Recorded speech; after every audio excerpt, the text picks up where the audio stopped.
오늘의 말씀 사도행전 6장 8절에서 15절까지의 말씀입니다. 스데반의 은혜와 권능이 충만하여 큰 기사와 표적을 민간에 행하니 이른바 자유민들 즉 구레네인, 알렉산드리아인, 길리기아와 아시아에서 온 사람들의 회당에서 어떤 자들이 일어나 스데반과 더불어 논쟁할세 스데반이 죄와 성령으로 말함을 그들이 능히 당하지 못하여 사람들을 매수하여 말하게 하되 이 사람이 모세와 하나님을 모독하는 말을 하는 것을 우리가 들었노라 하게 하고 백성과 장로와 서기관들을 충동시켜 와서 잡아가지고 공회에 이르러 거짓 증인들을 세우니 이르되 이 사람이 이 거룩한 곳과 율법을 거슬러 말하기를 마지 아니하는도다. 그의 말에 이 나사렛 예수가 이곳을 헐고 또 모세가 우리에게 전하여 준 규례를 고치겠다 함을 우리가 들었노라 하거늘 공회 중에 앉은 사람들이 다 스데반을 주목하여 보니 그 얼굴이 천사의 얼굴과 같더라. 아멘.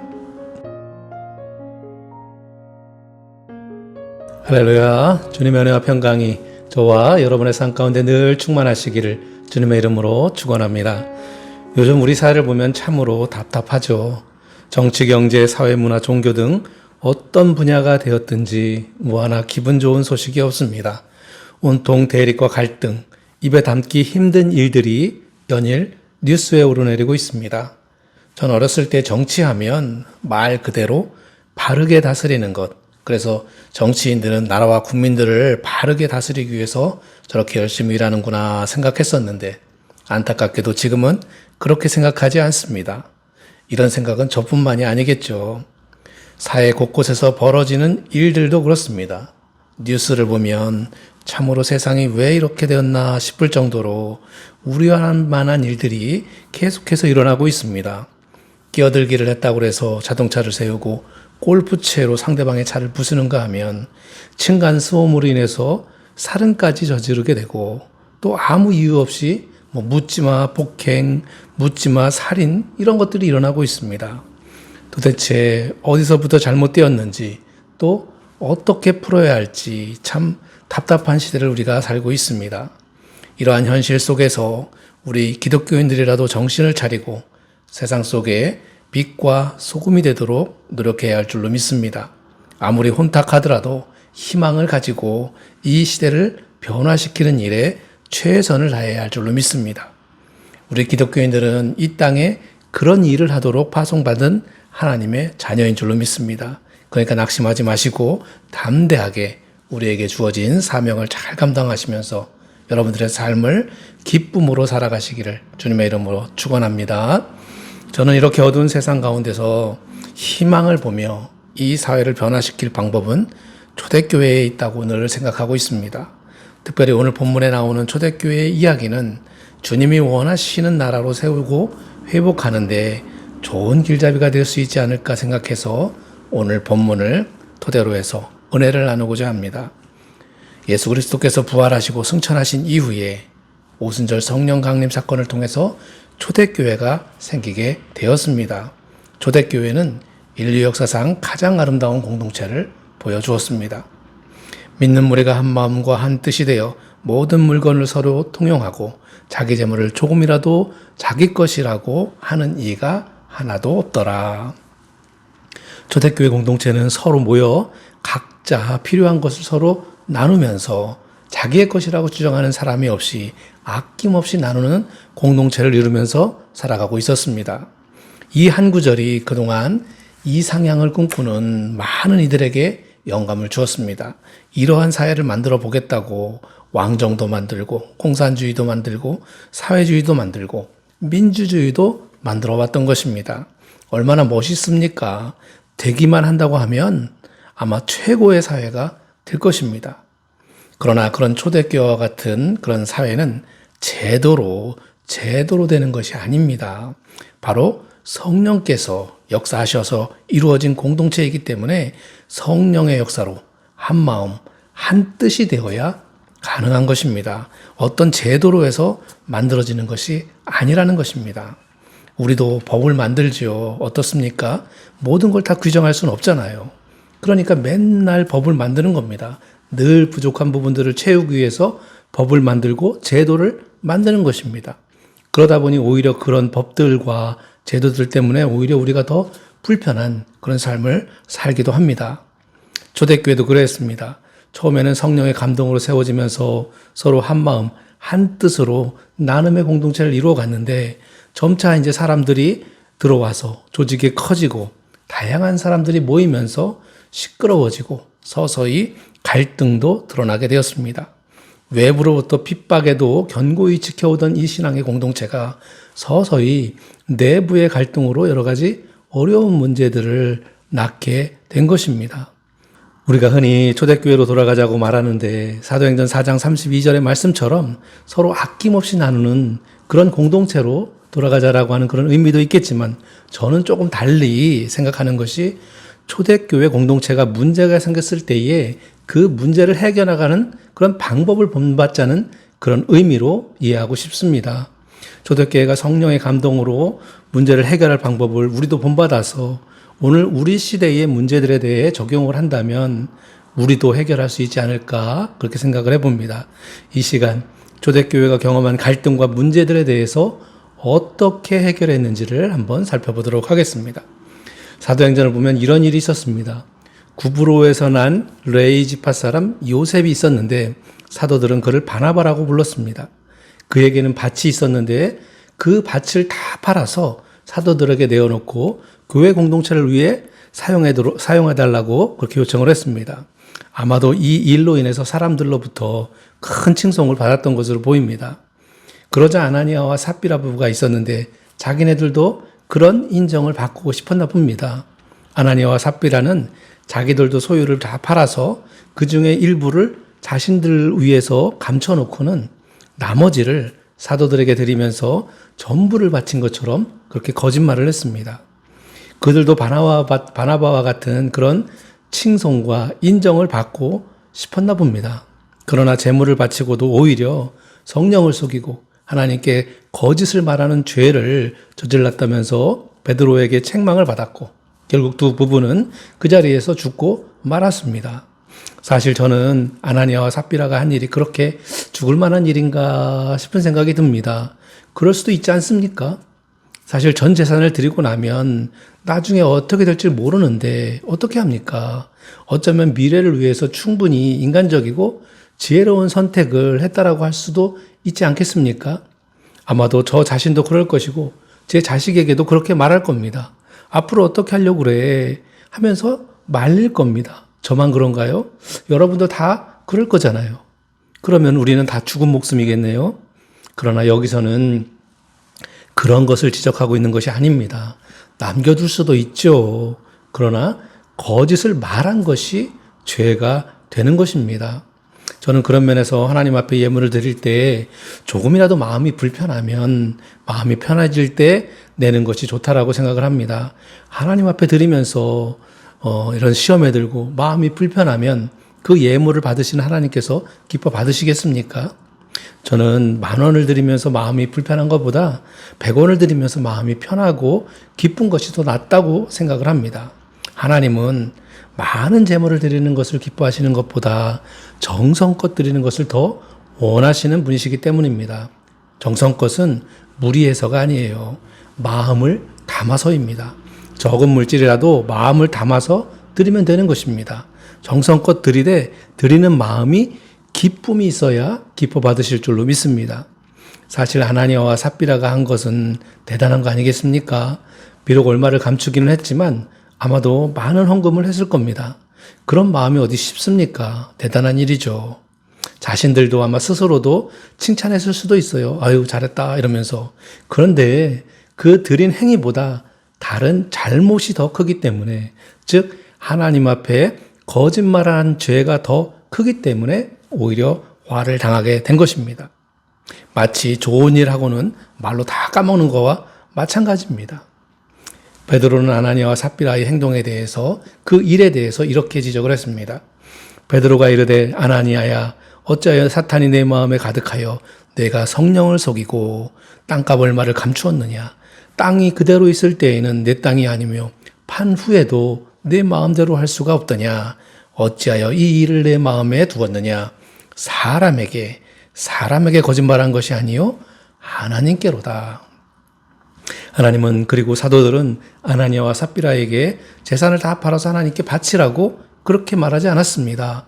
그것은 바나바처럼 자신이 선택해서 하면 될 일입니다.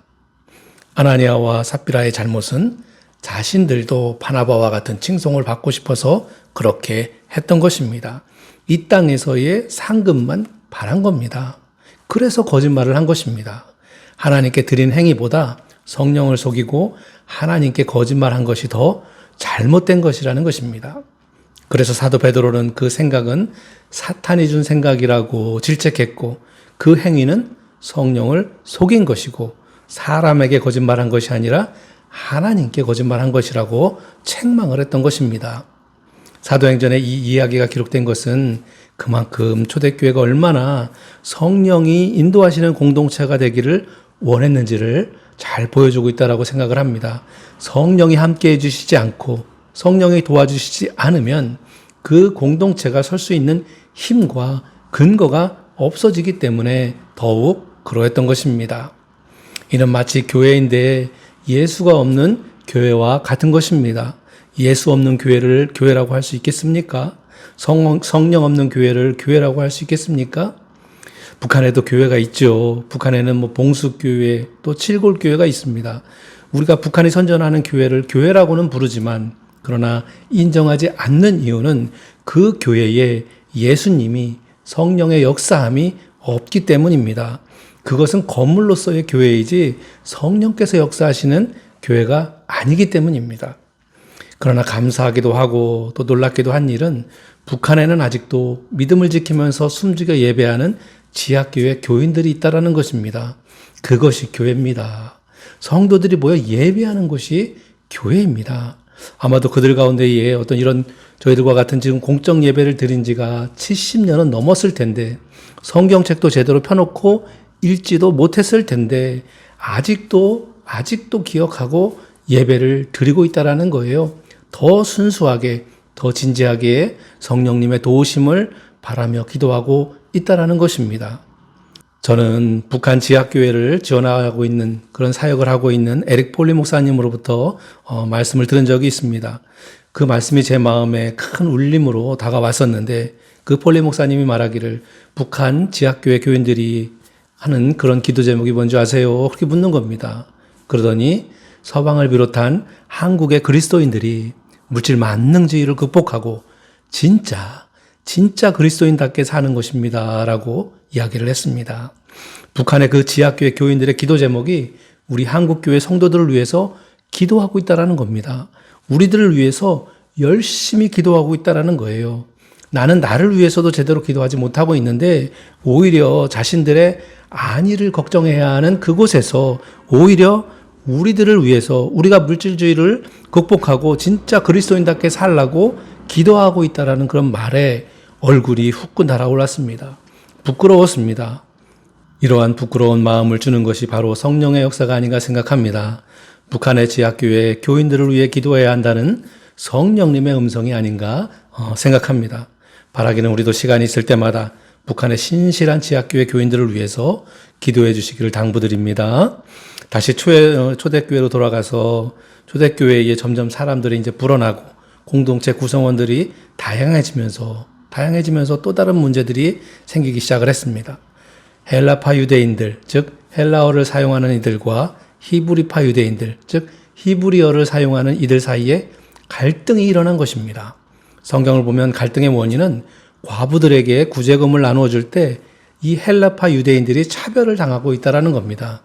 사실 유대인들에게 있어서 구제라고 하는 것은 그 사람들의 어떤 경건 생활의 핵심이라고 할 수 있습니다.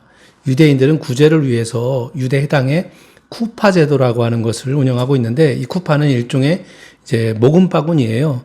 그래서 유대 해당의 이 쿠파 관리인들은 매주 금요일 아침이면 시장과 이런 주택을 돌아다니면서 구호품이나 또 기부할 그런 물품들을 이렇게 받아와서 마을의 어떤 극빈자들에게 이렇게 나누어 줬다고 합니다.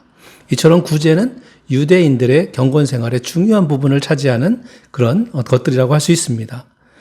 초대교회도 그런 아름다운 전통을 계승해서 사회적인 약자들을 대상으로 사랑을 실천하고 있었습니다. 그런데 문제는 헬라파 유대인들이 차별을 받고 있다고 느꼈다는 것입니다. 그런데 단지 구제 문제로 인한 차별은 표면적인 그런 이유였던 것으로 보이고, 사실은 헬라파 유대인들과 히브리파 유대인들 사이에는 그동안 자신들이 살아온 그런 종교적인 문화적인 배경이 서로 다르다 보니까 그로 인해서 생긴 어떤 오해들이 쌓이면서 그런 갈등들이 생긴 것이라 볼 수 있습니다. 헬라파 유대인들은 이스라엘을 떠나서 세계 각지를 떠돌고 살았던 그런 소위 디아스포라이거나 아니면 그들의 후손들이었습니다. 그러다 보니까 이스라엘의 전통 종교와 문화로부터 거리가 있는 삶을 살아왔기 때문에 이 유대 전통에 익숙하지 못한 것입니다.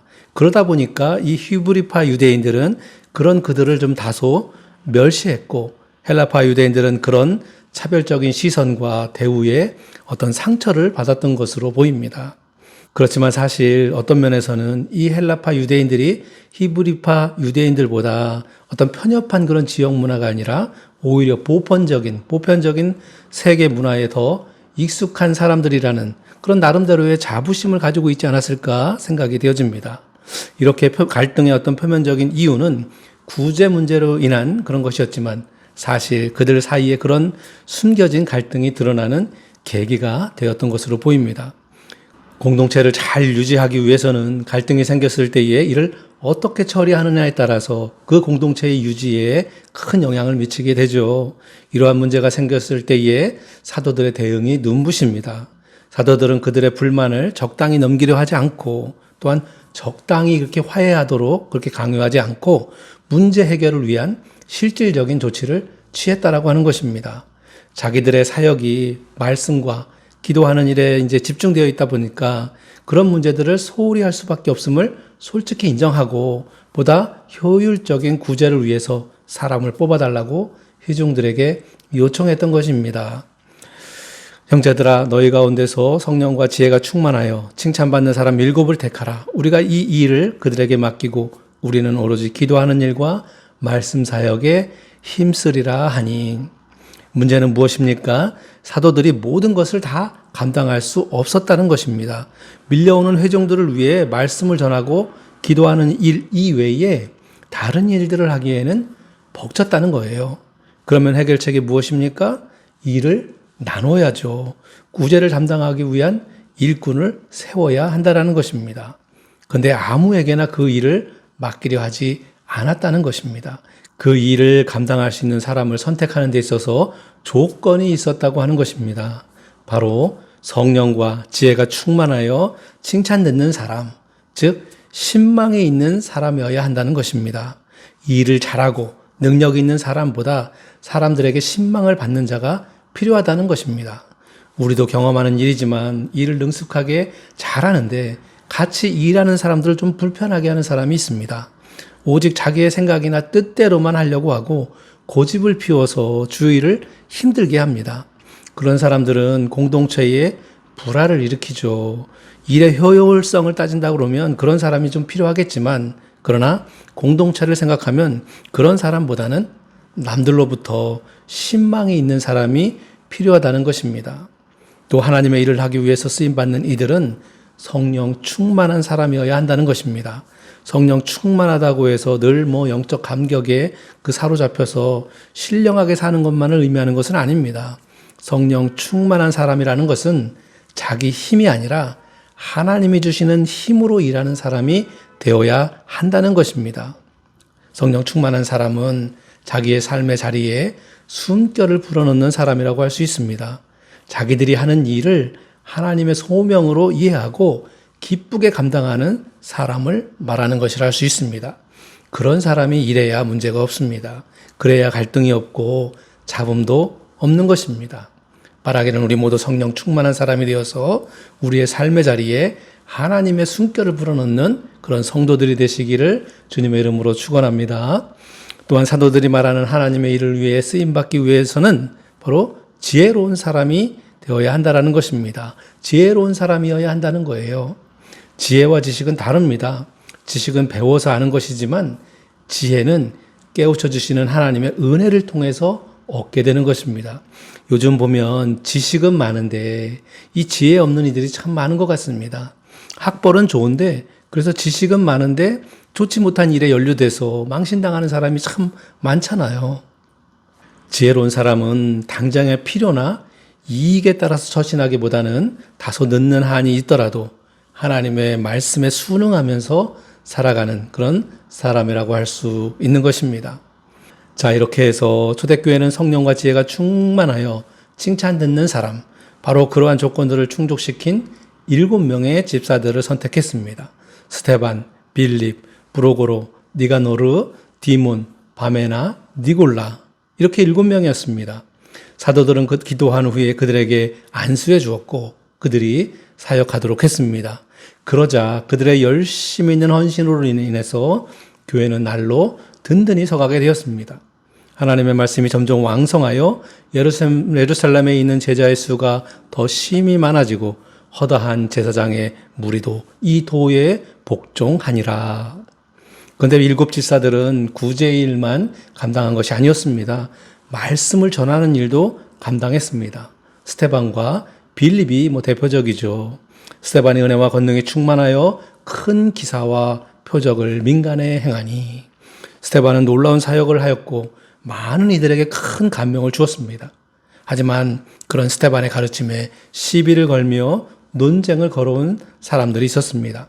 소위 리버디노 회당에 속한 그런 사람들이었는데 그들은 원래 유대인이었다가 로마로 팔려가 노예가 되었다가 다시 자유인이 된 그런 사람들의 집단을 말하는데 그들은 회복된 신분에 대한 자부심 때문에 더욱 전통에 충실하려는 그런 경향이 있었던 것으로 보입니다. 그들은 스데반에게 논쟁을 걸어왔지만 그러나 스데반의 지혜를 감당할 수가 없었습니다. 지혜는 지식이 많다고 해서 생기는 것이 아니라 하나님의 은혜로 얻게 되는 것이기 때문에 하나님의 은혜에 사로잡힌 스데반의 지혜를 그들이 감당할 수가 없었던 것입니다. 그러자 이 리버디노 회당 사람들은 스데반을 모함하기로 작정하고 사람들을 선동해서 스데반이 모세와 하나님을 모독한다라고 하는 말을 했다고 증언하게 하였습니다. 그리고는 스데반을 잡아서 공회로 끌고 갔습니다. 그들은 자기들이 옳다는 것을 강변하기 위해서 거짓말도 서슴지 않았습니다. 거짓 증인들을 세우니 이르되 이 사람이 이 거룩한 곳과 율법을 거슬러 말하기를 마지 아니하는도다. 그의 말에 이 나사렛 예수가 이곳을 헐고 또 모세가 우리에게 전하여 준 규례를 고치겠다 함을 우리가 들었노라 하거늘. 성전을 모독하고 율법을 거슬러 말한다고 하는 것, 이거는 유대 사회에 있어서 아주 중한 그런 범죄로 인식되었기 때문에 그들은 스데반을 그렇게 모함하고 그를 죽음의 길로 몰아가고 있었던 것입니다. 그런데 그런 죽음의 그림자가 밀려오는 그런 상황에서도 15절을 보면 스데반이 어떻게 받아들이고 있는지를 보여주고 있습니다. 공회 중에 앉은 사람이 다 스데반을 주목하여 보니 그 얼굴이 천사의 얼굴과 같더라. 사도행전을 기록한 누가는 스데반의 얼굴이 천사의 얼굴과 같았다라고 기록하고 있습니다. 스데반은 전혀 흔들리지 않고 내적인 그런 평안함을 유지하고 있었다는 것입니다. 어떻게 그럴 수 있었을까요?